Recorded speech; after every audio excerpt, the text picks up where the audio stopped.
And live. Okay, welcome to this show, LCK Now, the show where we talk about the LCK and what happened there. And I'm an NA, but I'm going to be talking about Koreans because they're better anyway. Give me 1 second here as I change a setting somewhere because it's throwing me off a little bit. All right, I'm back. Okay, cool. Let's do the show. We had Kongdoo Monster versus Longzhu Gaming. We had KT Rolster versus Afreeca Freecs, and it's the first matchup is a little bit of a blah, whatever. Kongdoo Monster's really bad. Second matchup is a pretty hype one. KT Rolster versus Afreeca Freecs. You have a Marin versus Smeb there, two best top laners. Probably two best top laners in the world going head to head, so that's a pretty hype matchup. But we'll get through the first one first, then we'll talk about that.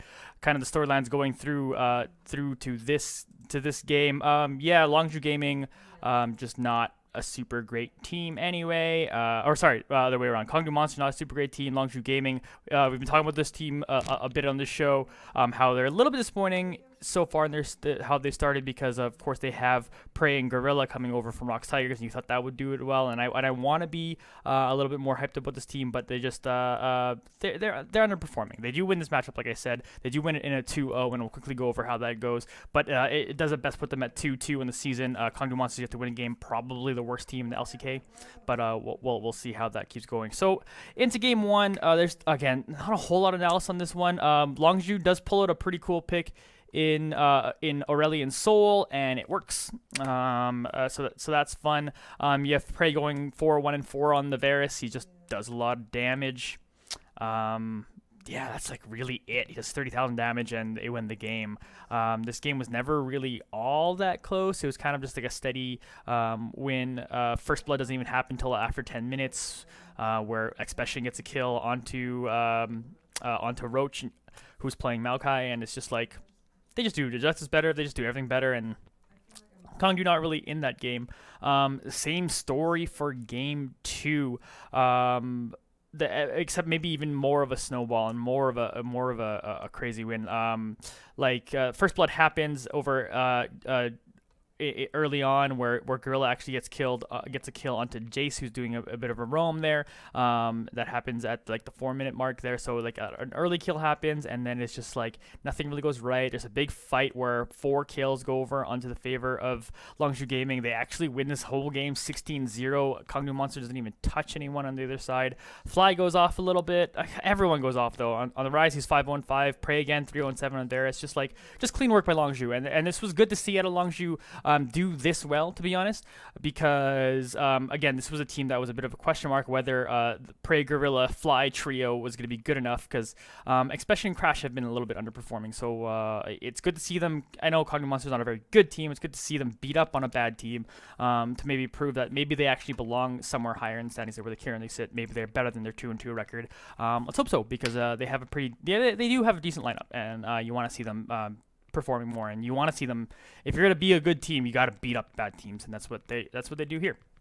So moving on to kind of maybe the more fun matchup, KT Rolster versus Afreeca Freecs. Now, Afreeca Freecs, only having played 2 games coming up to this game point, were 1-1 record, and KT Rolster was flexing their 3-0 record. So Afreeca Freecs, of course, adding Marin onto this team, was going to see what they were going to be able to do here. They still have Koro over in the mid lane. They also add Koro in the mid lane, and this is the team that's like maybe looking to be. I don't know. I don't actually know if Longzhu Gaming or Afreeca Freecs are going to be better, but they do have a very good matchup here against KT Rolster, and actually have put up a pretty good fight.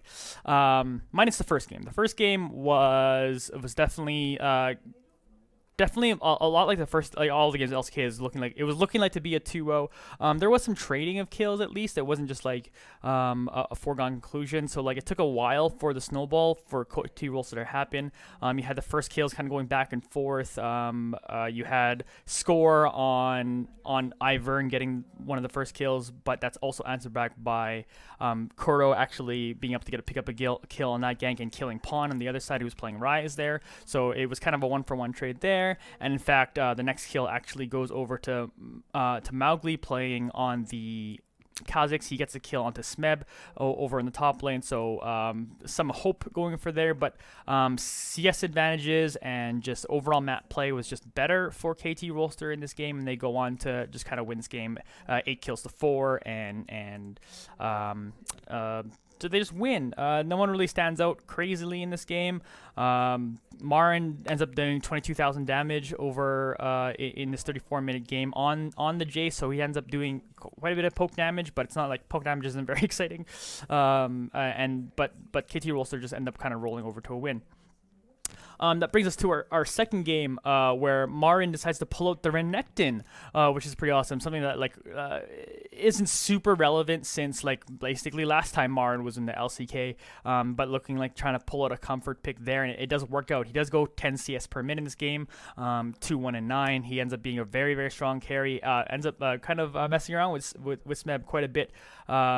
Despite giving up first blood actually over to him, he's able to actually answer it back. By the time he got back to lane, Marin was able to answer that kill back right away. So this Marin versus Smeb matchup ends up being really, really hyped. The 1v1s end up going end up being at the very same time. So if you're a top laner, I'm not a top laner. I'm very much, whenever we play ranked 5s or whatever, I'm always just like anything but top. So not for me. But if you're a top laner, I want to learn a little bit more about the matchups there and stuff. This was actually a very, very good game to watch and get into that. And maybe I should look into it more closely so I can learn how to play top lane. But whatever, I can play 4 lanes, and I just want to be able to play ADC better or jungle, 1 and 2, I don't know. Anyway, enough about me, more about the Koreans that are good at this game. Kuro just looking like the Kuro of the past in this game. He maybe wasn't a bit early in the season. I haven't been really impressed with Kuro in general, but in this game he goes 8-1 and 8 on the Orianna and is able to really affect a lot of these team fights using that that Orianna ult, and very good.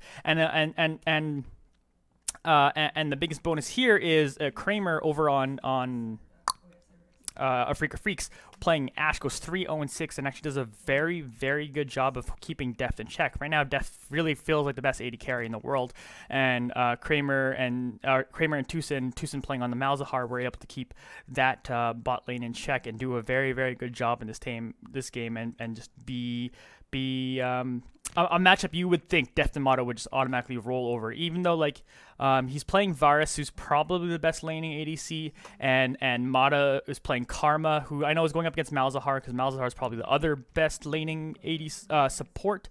Maybe Zyra is the only one that really directly interacts with that, but the Zyra and Miss Fortune were banned by Afreeca Freecs, so you had Mata playing maybe the next best harass support in lane in Karma, and for Kramer and Tucson to be able to do what they did against that lane, I think is actually pretty impressive. There was never really any sort of time where either side was too far ahead. Actually, I have notes on the champion gold here.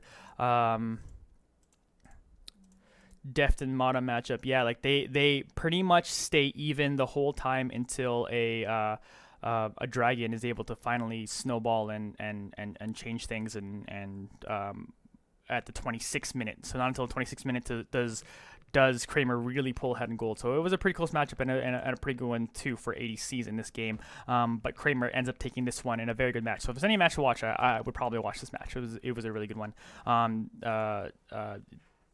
With Afreeca Freecs able to take a game off KT Rolster and put a chink on that armor, because KT of course was looking a little bit unstoppable up until this point. So you go into the last game thinking there's a lot possible there, and maybe there was. This third game goes pretty even for a really long time. Gold leads actually just trade back and forth for a long time till about the 18-minute mark, where the KT Rolster picks up a very, very impressive team fight. They get 3 kills, and from there are able to pick up more objectives. A couple minutes later, they're able to pick up 5 more. They do a 5-for-1 trade, or sorry, 3-for-1 trade, and take out 2 towers. So very effective use of team fighting on this team. Pawn ends up playing on that Corki pick in the mid lane, does 20.5k damage, but Deft has a much better game here at 80 carry, playing Varus again. He goes 5-2 and 9, and Mata with him onto the Zyra.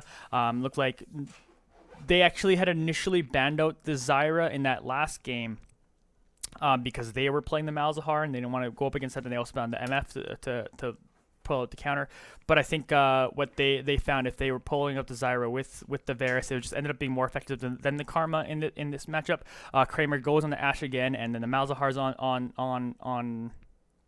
for Afreeca Freecs, but they're not able to kind of use that very, very big level 6 power spike that those two get to their advantage, and Deft ends up going off in this game, but couldn't keep him in check for 2 games in a row, and that was part of the problem. Marin once again tries the Renekton over in the top lane. It does not succeed this time. You see Smeb go over to a tank for this game, and Maokai just over into the late game just does so much more. Smeb was playing Jason the last matchup where Marin was winning that one, so I think this is a good job of KT Rolster of not being kind of afraid of that Renekton pick and going like, oh man, it did such a good job that last game. Let's ban it out so we don't have to deal with it. I think they just did a good job of just kind of working around it this time. Giving Smeb a tank to even though as hype as like the carry versus carry matchup kind of potentially is, this is the first time either top laner plays a tank in this whole series, which is kind of crazy considering how much of a tank meta it is. But Korean's showing that sometimes you just want to try to flex, and KT goes, okay, well, let's stop trying to flex. Let's build together a team comp. A team comp that consists of Maokai, Kha'Zix, Corki, Varus, and Zyra. You got a lot of damage from a lot of places, so definitely having a tank in there. If they went like a Jace again, it wouldn't really wouldn't have worked with their comp and all that. So KT Rolster kind of take this game seriously, and this game does go back and forth for the first 18 minutes. Like it wasn't a stomp out in any regard. So this was a very good series. Maybe one of the best series is maybe one of the best series up to date so far in the LCK, and it was a very good matchup. And KT Rolster still wins again to remain undefeated on the season. So congratulations to them. And that's pretty much it I got for the analysis when it comes to the games so far in the LCK. If next Saturday, there's another day off tomorrow, so Saturday we'll have BBQ Olivers versus Kongdoo Monster. I'm predicting a BBQ Olivers, probably even a 2-0 win there. Afreeca Freecs versus Generic Green Wings. I think Generic is a little bit better than maybe we think, but I can see Afreeca Freecs 2-0ing that or 2-1ing that. Let's just put money where mouth is. Let's just say 2-1. Let's say Generic takes a game, but Afreeca Freecs should win that one, especially like, and even though they lose this last game to KT Rolster, they should still have momentum knowing they played so good against the team, one of the 2 teams, between SK Telecom T1 and KT Rolster that look like a championship team. So Afreeca Freecs only sitting with a 1-2 record. I look at seeing that improving. But that's it. That's all for LCK Now. Again, if you like this show, please click the like button on this video. If you want to subscribe to the channel for more content, there's highlight videos and stuff that have been going around. I put those up there, and I try to stream on this channel too when I kind of get the chance, but lately I've just not been in the streaming mood, to be completely honest with you. So I still post highlight videos when I make hype plays, like my Corki plays I've been making lately have been so dank. It's so fun. I had the best compliment. My buddy was like, Johnny, your Corki is legitimately gold level. If you don't know, I'm a silver player, so whatever. I made gold last season at the end of the season, but I still consider myself a silver player, and I'm sitting there. So that's it. Enough about, again, I should stop talking about me because no one cares about me. Everyone just cares more about how the Koreans are playing. So we'll be back Saturday. We'll see you then. Thanks for watching. Follow the social media things for more content. And hey, look, the screen's a little different than last time. I just did a little cleaning up, made it look more with the Johnny Esports brand. That's me. I'm Johnny Esports. I'm gone. Thank you. Bye.